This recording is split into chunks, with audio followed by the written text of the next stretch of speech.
आज एक कहानी सुना देता हूं ओलंपिक्स की, रियल स्टोरी है।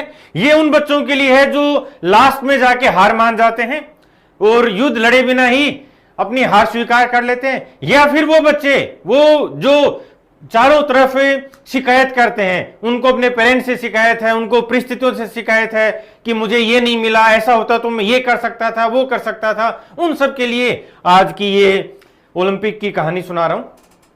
एक बच्चा जो रेड इंडियन फैमिली में पैदा होता है, अमेरिका के नेटिव अमेरिकन हैं ये, और फादर खेती करते हैं, बिल्कुल गरीब एक घर के मकान में इसका जन्म होता है।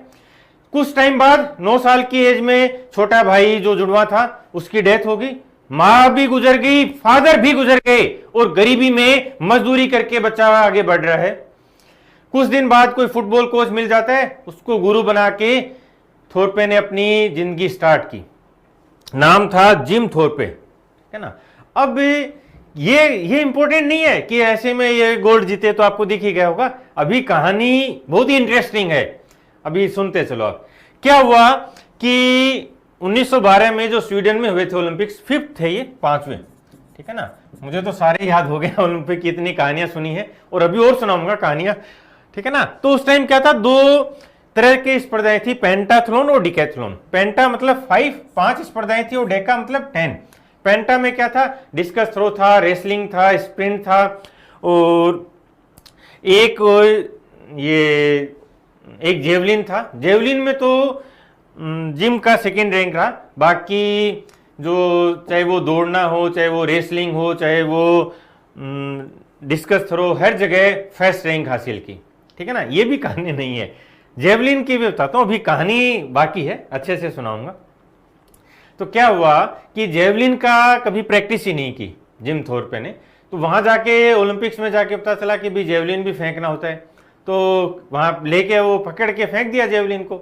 बाद में बताया कि भाई आप तो 2nd हो, और ये पता चला कि भाग के भी फेंक सकते थे, तो भाग के भी फेंकता तो फर्स्ट था वहां भी, लेकिन ओवरऑल दोनों में गोल्ड मेडल था, ठीक है ना। अब कहानी स्टार्ट होती है। जिस दिन ये पेंटाथलॉन था, जिस दिन को होना था, लगभग वो जुलाई का महीना था, ठीक है ना, तो 7 या 8 जुलाई की बात होगी। तो उस दिन सुबह सुबह जब सब लोग अपनी रनिंग की और इन सब की तैयारी कर रहे थे, तो इयान थोरपे का नाम आ रहा है, इयान थोरपे ऑस्ट्रेलियन स्विमर है, ठीक है। जिम थोरपे को पता चला कि उसके शूज चोरी हो गए, ठीक है ना। जब आप पूरी तैयारी करके आए और सुबह सुबह पता चला कि शूज चोरी हो गए, तो अब क्या करें।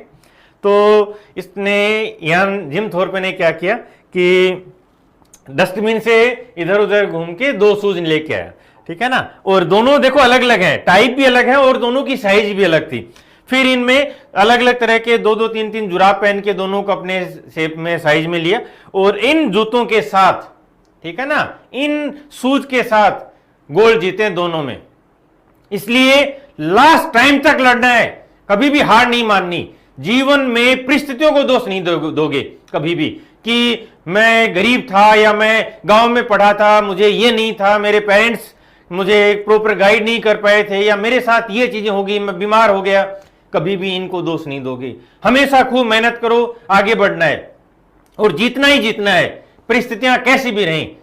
जिम की बात देखो ना, किन परिस्थितियों में आगे बढ़ा यार। और एक चीज और देखो कि जब यहां इतनी गरीबी, इतनी मुसीबतें देख ली थी कि बिना जूतों के जूते खो जाना तो छोटी सी बात थी यार। जो बच्चा इतनी गरीबी में इन परिस्थितियों में आगे बढ़ा ना, उसके लिए बहुत छोटी सी बात थी, समझ रहे हो ना।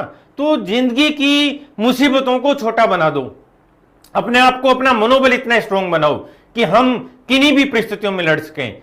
एग्जाम स्टार्ट हो गए, जिस दिन आपका एग्जाम हो 1 दिन पहले रेस्ट करो, अच्छे से स्लीप लो, और जो नोट्स वगैरह बनाए हैं, जो आपने पूरे 1 साल मेहनत की है, नोट्स हैं, उनको रिवाइज कर लो। स्ट्रेस बिल्कुल भी नहीं होना चाहिए, हर पल मैं जीतूंगा ये एटीट्यूड के साथ जाओगे और पॉजिटिव रहोगे।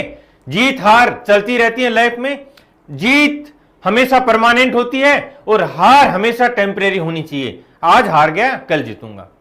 क्लियर है।